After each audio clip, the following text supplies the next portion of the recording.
القرآن والصلاة والسلام على خير الأنام. أما بعد فأعوذ بالله من الشيطان الرجيم. بسم الله الرحمن الرحيم. لا يأتيه الباطل من بين يديه ولا من خلفه تنزيل من حكيم حميد. وقال تعالى: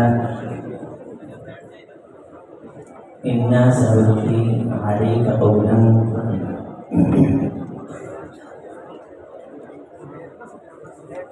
معزز محترم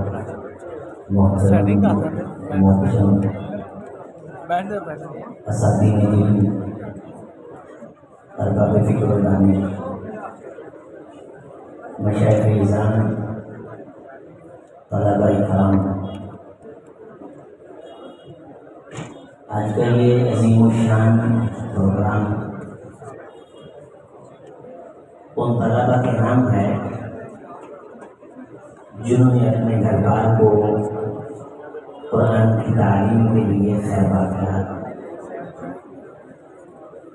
قرآن مجید سے تعلق جوڑا، اسے پڑھا، اسے سیکھا، اس کی ادائیگی، اس کی پروننسیشن، اس کی تجوید، اس کی درستی کے لیے اپنا خون کھپایا اور اپنی جان لگائی. عزیز ساتھیوں، یہ افراتفری کا دور ہے اور ہر شخص شہرت کے چکر میں ہے. آپ کو انگلش سکھانے والے انسٹیٹیوٹ سینکڑوں نہیں ہزاروں کی تعداد میں ملیں گے. آپ فیصل آباد کے کسی بھی چوک چوراہے پہ کھڑے ہو جائیں، کالجز اور یونیورسٹیوں کو جانے والی آپ گاڑیوں کو شمار کریں، اگر 100 گاڑی آپ کو کالج یونیورسٹی کی طرف جاتی ہوئی نظر آتی ہے تو آپ مجھے ضرور بتائیے گا کہ ان 100 گاڑیوں میں سے ایک گاڑی ایسی بھی تھی جو کسی تجوید کے مدرسے کی طرف جا رہی تھی. تو اس ہوا کے عالم میں آپ خود اندازہ لگا سکتے ہیں کہ ان اداروں کا کیا مقام ہے، ان کی کیا حیثیت ہے. سسکتی ہوئی انسانیت کو آکسیجن کی چند سانسیں دلانے میں جو چیزیں کردار ادا کر رہی ہیں عزیزوں، یہ وہ مدارس ہیں. فرمان رسول ہے صلی اللہ علیہ وسلم: لا تقوم الساعة حتى لا يقال اللہ اللہ، کہ جب تک اللہ اللہ باقی ہے قیامت نہیں آئے گی. تو اللہ اللہ کہاں باقی ہے؟ انہی اداروں میں، انہی درسگاہوں میں. تمنا کرتے دل کی ہو تو خدمت کر فقیروں کی، نہیں ملتا یہ گوہر بادشاہوں کے خزینوں میں. کسی ایسے شرح سے پھونک اپنے خرم نے دل کو کہ خورشید قیامت بھی ہو تیرے خوشہ چینوں میں. جلا سکتی ہے شمع کشتہ کو موجے نفس ان کی، الہی کیا چھپا ہوتا ہے ہر دل کے سینوں میں. یہاں سے جو سیکھا ہوا رسول اللہ صلی اللہ علیہ وسلم کے دیے اور سکھائے ہوئے قرآن کا نتیجہ ہے، وہی کائنات میں خیر کا ذریعہ ہے، وہی کائنات کو جینے کی امنگ اور امید دلا سکتا ہے. اور اسی وجہ سے یہ کائنات باقی ہے. جب یہ اللہ کا نام لینے والے، یہ خرقہ پوش، یہ بوریا نشین، یہ باقی نہیں رہیں گے، اللہ تعالیٰ کائنات کے نظام کی چادر کو لپیٹ دیں گے. تو نہ مٹ جائے گا ایران کے مٹ جانے سے، نشانہ کو تعلق نہیں پیمانے سے، یا جو رشتہ دار کے افسانے سے، پاس نہ مل گئے کعبے کو صنم کھانے سے. اثر نورات ہے خدا سا ستارہ تو ہے، کشتی ہر کا زمانے میں سہارا تو ہے. یہ جو درسگاہیں ہیں، ان درسگاہوں سے ہمارا تعلق، ہمارا انسلاک اور ہمارا رابطہ عام لگاؤ سے کہیں زیادہ ہونا چاہیے. آپ یہ جو جلوے دیکھ رہے ہیں، مشائخ اس اسٹیج پہ آسمان کے ستاروں کی طرح. حدیث مصطفیٰ ہے، امام الہدیٰ علیہ السلام نے فرمایا کہ جس طرح تم زمین پہ بیٹھ کے آسمان کے ستاروں کو چمکتا ہوا دیکھتے ہو، اب آسمان کے جو ستارے اور سیارے ہیں وہ زمین سے کروڑوں گنا بڑے ہیں. ایک ایک سیارہ ایسا ہے کہ زمین اس کے اندر 50 ارب زمینیں آپ سکتے ہیں. پھر وہ سیارے اتنے ہیں کہ ابھی تک وہ شمار نہیں ہو سکے. وہ پھر سیارے، پھر گلیکسیز، پھر کلسٹر، پھر سپر کلسٹر. یہ کائنات کا تنوع اور یہ کائنات کی وسعت ہے. اتنا بڑا سیارہ آپ زمین پہ بیٹھ کے چھوٹا سا دیکھتے ہیں. ایک سیارے کے سامنے زمین اربوں گنا چھوٹی ہے، لیکن اس چھوٹی سی زمین پہ چھوٹا سا ہمارا ملک اور چھوٹے سے ملک کا ہمارا چھوٹا سا صوبہ اور چھوٹے سے صوبے کا یہ چھوٹا سا شہر اور چھوٹے سے شہر کا یہ چھوٹا سا محلہ اور اس میں یہ چھوٹی سی درسگاہ. رسول اللہ صلی اللہ علیہ وسلم نے فرمایا کہ جس طرح تم آسمان کے ستاروں کو چمکتا دیکھتے ہو، اسی طرح آسمان والے ان محافل کو دیکھتے ہیں جہاں قرآن پڑھا جاتا ہے. یہ روشنی یہ کہاں سے آتی ہے؟ چراغ مصطفی سے شرار بول آتی ہے. اسی سے یہیں سے روشنی پھیل رہی ہے اور یہیں سے روشنی پھیلے گی.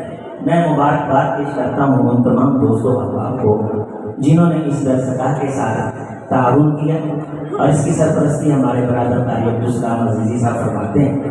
اللہ تعالیٰ کی قدوکاش اور ان کی جہود کو اپنی بارگاہ میں قبول فرمائے. کیونکہ مجھے انہوں نے فرمایا کہ میں نے 15 منٹ میں آپ سے بات مکمل کرنی ہے، تو حضرت امام القرہ سیدی حسن علی ادریس العاصم رحمۃ اللہ علیہ رحمۃ واسع ان کے حوالہ سے، اور امام القرہ حضرت بابا جی یحییٰ رسول نگری رحمۃ اللہ علیہ رحمۃ واسع. میں آپ کا بیٹا اور بچہ ہونے کے ناطے سے یہ ضرور عرض کروں کہ مجھے حضرت یحییٰ رحمۃ اللہ علیہ رحمۃ واسع ان کی بھی آشیرواد حاصل تھی. بزرگ میرے پاس تشریف لایا کرتے تھے فیصل آباد میں بھی اور نیچے میں، اور جب بھی آتے تھے وہ یہ کہتے تھے کہ قرآن مجید کی کوئی نہ کوئی سورت سناؤ. ہمارا حال کیا ہے، ہم کہتے ہیں وہ سنا، وہ کو 4-5 چڑیاں سانو اڑلیاں پڑلیاں سنا، بس یہاں وہ سنا، وہ پھر اور ادھر ادھر دیا سنا. ہم کہتے ہیں اور سنا، ہے کرتے کرتے ہم اس محفل کو اور اس وقت کو ضائع کر دیتے ہیں. ان مشائخ کے اندر یہ خوبی تھی کہ جب بھی بیٹھتے تو آنے والے تلامذہ کو کہا کرتے تھے کہ کچھ قرآن مجید کا کوئی نہ کوئی حصہ سناؤ. ایک واقعہ آپ سے میں عرض کرتا ہوں تو مجھے حضرت شیخ ادریس العاصم رحمۃ اللہ علیہ رحمۃ واسع نے خود سنایا. فرمانے لگے کہ قاری یحییٰ صاحب رحمۃ اللہ علیہ میرے قریبی ساتھیوں میں سے تھے، ان سے بڑے تھے اور وہ ان کا ہمیشہ اکرام کرتے اور ہمیشہ احترام کا درس دیتے. تو ایک دن مجھے کہنے لگے کہ ادریس میں یہ چاہتا ہوں کہ ہمارے استاد گرامی کے اظہار احمد خانوی رحمۃ اللہ علیہ وہ میرے ادارے میں امتحان لینے کے لیے آئے. تو اس وقت حضرت قاری یحییٰ رسول نگری رحمۃ اللہ علیہ کی قسمہ کرسی کا زمانہ تھا. تو فرمانے لگے جاتے وقت انہوں نے مجھے تھوڑے سے پیسے دیے کہ حضرت استاد گرامی کو آپ نے لے کے آنا ہے اور کرایہ آپ نے اپنی طرف سے لگانا ہے، اور وہ کرایہ مجھے دے کے گئے. نصیحت و ضروریت لیل و نہار گزرے میں بھول گیا. تو پھر وہ دوبارہ آیا، بالکل تلخی نہیں کھائی، بالکل غصے نہیں ہوئے، بلکہ بڑے اکرام سے آ کے سمجھا کہ آپ نے میرا کام نہیں کیا، چلو اور دونوں چلتے ہیں حضرت استاد گرامی کے پاس. تو دونوں آئے تو انتہائی ادب سے بیٹھے ہیں. استاد گرامی نے اپنا سبق پورا کیا اور سبق پورا ہونے کے بعد اپنی رودات سامنے رکھی. وہ استاد بھی بڑے کمال کے لوگ تھے. غرض تجھ سے کیا کہوں تجھ سے کہ وہ صحرا نشین کیا تھے، جہاں گیرو جہاں دارو جہاں بانو جہاں آگاہ، گر چاہوں تو نقشہ کھینچ کر الفاظ میں رکھ دوں، مگر تیرے تخیل سے فزوتر ہے وہ نظارہ. تجھے آواز اپنے نسبت کوئی ہو نہیں سکتی کہ تو گفتار وہ کردار تو ثابت وہ سیارہ. وہ چلنے پھرنے والے لوگ جنہوں نے ہزاروں درسگاہوں کو اپنی آشیرواد سے رونق بخشی تھی. ان کے وقت کے اندر بڑی برکت تھی، ان کی حیات جاویدانی تھی. ہر کسی سے مسکراتے ملتے، اور جب بھی کسی کی حوصلہ افزائی کرنی ہوتی ان خرقہ پوشوں کی جیب سے کچھ نہ کچھ نکل ہی جاتا اور وہ ہر اچھا پڑھنے والوں کی حوصلہ افزائی کیا کرتے. استاد گرامی کلاس سے اٹھے اور وہیں سے کہا کہ آؤ چلتے ہیں امتحان کے لیے. حضرت استاد گرامی فرماتے ہیں کہ میں کوئی تیاری کر کے بھی گیا تھا تو میرا بھی بازو انہوں نے اسی طرح پکڑ لیا. میں نے گھر کے پیچھے نہیں بتلایا کہ میں کہاں جا رہا ہوں، ٹیلی فون بھی نہیں ہوتے تھے، اطلاع کا انفارمیشن کا یہ سلسلہ بھی نہیں تھا جو اب ہے. لیکن ہمارے پاس ہزاروں عذر ہیں، اس کے باوجود بھی ہم اپنے مدارس سے رابطے میں نہیں رہتے، اپنے اساتذہ سے رابطے میں نہیں رہتے، اپنے مشائخ سے رابطے میں نہیں رہتے. اب سمجھ لیتے ہیں کہ ادارے سے فارغ ہو گئے، اب ہم اپنا جہاں خود آباد کریں گے، ہمیں کسی درسگاہ سے انسلاک کے رابطے کی ضرورت نہیں. عزیز ساتھیوں، میرے دوستوں، آپ لوگ کٹی ہوئی پتنگ نہیں بننا ہے، بلکہ اپنی ڈور کسی مشفق اور کسی مربی کے ہاتھ میں رکھنی ہے، کٹی پتنگ نہیں بننا۔ یہ سلسلہ نسب جو جناب محمد رسول اللہ صلی اللہ علیہ وسلم تک سند کی شکل میں جاتا ہے، یہ آپ کے پاس کائنات کا سب سے بڑا عذاب ہے کہ کائنات میں بسنے والے افراد کے پاس اپنے ماں باپ کی شناخت کا نسب نامہ نہیں، تمہارے پاس اس درسگاہ میں پڑھنے کی وجہ سے سند کا وہ نسب نامہ ہے جو آپ کے استاد گرامی سے لے کے جناب محمد رسول اللہ کی چوکھٹ پر پہنچتا ہے صلی اللہ علیہ وسلم۔ اسی طرح گئے، آگے گئے تو جب اترے گاڑی سے تو وہ گاؤں جانے کے لیے گاڑی نہیں تھی، فرمانے کے پیچھے ٹریکٹر آ رہا سی تو وہ ٹریکٹر والا جانتا تھا، تو قاری عیہ صاحب رحمۃ اللہ علیہ فرماتے میں جھجکتے ہوئے یہ نہ کہا کہ کس پہ بیٹھتے ہیں، جب اس نے وہ ٹریکٹر روکا تو حضرت قاری حرام صاحب رحمۃ اللہ علیہ نے اسلام لگائی، وہ ٹریکٹر پہ بیٹھ گئے، سجے پاس وہ بہ گئے، کھبے پاس ایسی آڑ کے بہ گئے، اسے ٹریکٹر سے بہ کے اسی پنڈ آ گئے۔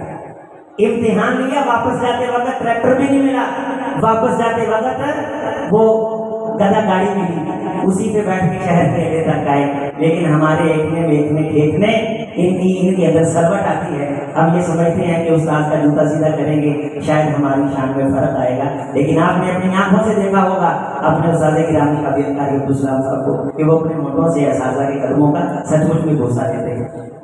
یہ کوئی علم کی وجہ سے اتنا عروج اور اقبال نہیں ملتا جتنا اللہ تعالیٰ ادب اور احترام کی وجہ سے عروج اور اقبال عطا فرماتے ہیں۔ اللہ اس درسگاہ کو آباد فرمائے، آپ تمام ساتھی اسی طرح ذوق اور شوق سے تشریف رکھیں۔ ہمارے مشائخ کرام موجود ہیں، استاد القرہ سید القرہ قاری ابراہیم بن محمدی حفظہ اللہ تعالیٰ، اللہ حضرت کو خیر والی عمر، لمبی عمر اللہ تعالیٰ عطا فرمائے، حضرت کے سائے اللہ تعالیٰ ہمارے سروں پہ سلامت رکھے۔ اور قاری شریف احمد میر محمدی صاحب کی تشریف فرمان کی امامت میں اپنے نماز عشاء ادا کی، حضرت کا بڑا خوبصورت اور بڑا پند و نصائح اور معاوضہ سے تبریز خطاب ہوگا، اور اسی طرح دوسرے ہمارے جو مہمان بول رہے ہیں آپ سب انہیں سن کے جائیں گے اور میرے ساتھ ایک وعدہ کریں کہ رسول اللہ صلی اللہ علیہ وسلم کے اس فرمان کی روشنی میں کہ جو بندہ کسی کو خیر کے راستے کی طرف رہنمائی کرتا ہے اللہ تعالیٰ رہنمائی کرنے والے کو برابر کا اجر دیتے ہیں۔ چھوٹا سا یہ واقعہ سن لیں، آپ کو فائدہ دے گا۔ ایک غزوے کے ایک غزوہ تھا تو اس میں جانے کے لیے سواریوں کی ضرورت تھی، تو سواریاں کم پڑ گئیں، تو ایک شخص نے صرف یہ کہا تھا اللہ کے رسول کی بارگاہ میں آ کے صلی اللہ علیہ وسلم کہ سیدی مجھے معلوم ہے کہ فلاں علاقے میں ایک شخص رہتا ہے، اس کے پاس سواریاں ہیں، اگر آپ سندیشہ بھیجیں گے، پیغام بھیجیں گے تو وہ آپ کے حکم کی بجا آوری کرتے ہوئے ضرور سواریاں دے گا۔ حضرت نے اس کی اطلاع پہ وہاں پیغام بھیجا تو اس نے سواریاں بھیج دی، تو امام الہدیٰ نے فرمایا اس بندے کے پاس سواریاں تھیں، تو نے ہماری رہنمائی کی، جتنا سواریاں دے کے اس نے اجر کمایا اللہ نے اتنا اجر تجھے بھی عطا کر دیا۔ سبحان اللہ، کہتے تو سبحان اللہ پڑھ رہا ہے اونچی آواز۔ ساری قوم پنجابی خطیباں تے جنہاں قرآن کی قرات کا بیڑا بالکل، وہ تو اللہ کی ذات معاف فرمائے کہ صرف جب زیادہ غلط پڑھتے ہیں تو ہم زیادہ اونچی بات سے سبحان اللہ کہتے ہیں، اور ایسے عالم میں ان مجودین کا قرآن مجید کی تجوید اور اس کی صحیح ادائیگی سے قرآن پڑھنے والوں کا اسٹیج پہ آنا یہ بہت زیادہ ضروری ہو جاتا ہے، بہت زیادہ ضروری ہوتا ہے۔ آپ سب میرے ساتھ یہ وعدہ کریں گے انشاءاللہ کہ ہم ایک طالب علم سالانہ اس مدرسے میں بھیجیں گے، پہنچی آواز دل سے انشاءاللہ کہیے، ہو سکتا ہے آج کی انشاءاللہ کہی ہوئی اللہ اپنی جناب میں قبول فرما کے میرے آپ کے لیے ممکن بنا دے کہ کوئی ایک شخص ہماری وجہ سے اس درسگاہ میں آئے، قرآن پڑھے سیکھے، کائنات میں روشنی اور خیر پھیلائے، ہمارے لیے نور کا باعث بنے۔ جانے والوں کے لیے مغفرت کی دعا فرمائیے۔ حضرت سید القرہ سیدی حسن علی و استاذی شیخ ادریس العاصم رحمۃ اللہ علیہ رحمۃ واسعہ جو پچھلے دنوں میں شاہ سلطنت کی وجہ سے زخموں کی تاب نہ لاتے ہوئے اللہ کے پاس چلے گئے، پھولوں کی سیج پہ زندگی گزاری، ہاتھوں پہ راج کیا، اور جاتے وقت اشوالے میں شہادت گئے، قدم میں الفت میں قدم رکھنا ہے، لوگ آسان سمجھتے ہیں قاری گناہوں میں، اللہ نے شہادت کے رتبے سے سرفراز کیا۔ امام القرہ سیدی و سندی کے بیٹے اور خرداد آپ کے حقیقی اور روحانی فضل قاری اویس اعظم حافظہ اللہ تعالیٰ جو حضرت کے جانشین ہیں وہ یہاں تشریف لائے ہیں، تو استاد گرامی ہوتے تو وہ ضرور یہاں آتے۔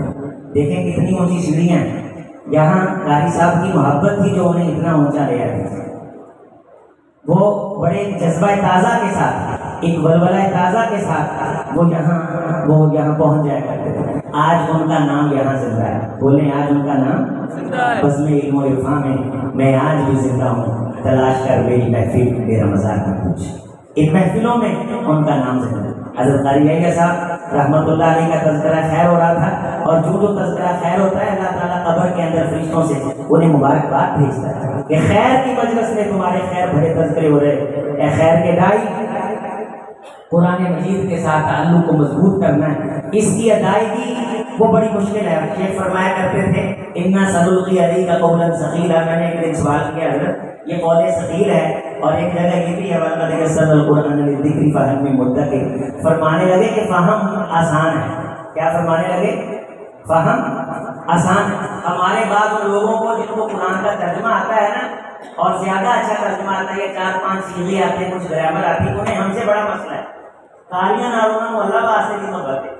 وہ جتنے کتنے بیٹھے رہے نا، انہوں نے جو نظرہ کی رونا اس کھڑے تھے، انہیں ہم سے مسئلہ ہے. حضرت شیخ نے اس بڑا ہم کو آپ دیا، فرمانے کے فہم آسان ہے. آسان ہے جہاں قول ثقیل کی بات ہے وہاں قرات ہے، ادائیگی ہے. اس کی ادائیگی بڑی مشکل ہے. اور پھر فرمایا کرتے تھے وَلَيْسَ بَيْنَهُ وَبَيْنَ تَرْكِهِ إِلَّا رِيَاضَةٌ بِفَقِّهِ. اور عام بندے کو کی پتا غنہ کی ہوتا ہے، مد کی ہوتا ہے، غننے کی مقدار کیا ہے، مدات کی مقدار کیا ہے، صفات کیا ہے، مخارج کیا ہے. ایک ایک چیز کو پوری ادائیگی کے ساتھ پڑھنا یہ قول ثقیل ہے. اور یہ یہاں سکھایا جا رہا ہے اس درسگاہ میں سکھانے پڑھانے والے تمام معاملین اساتذہ کرام کو اللہ اپنی جناب سے جزائے خیر عطا فرمائے. والسلام ورحمۃ اللہ وبرکاتہ. اپنے مشائخ کا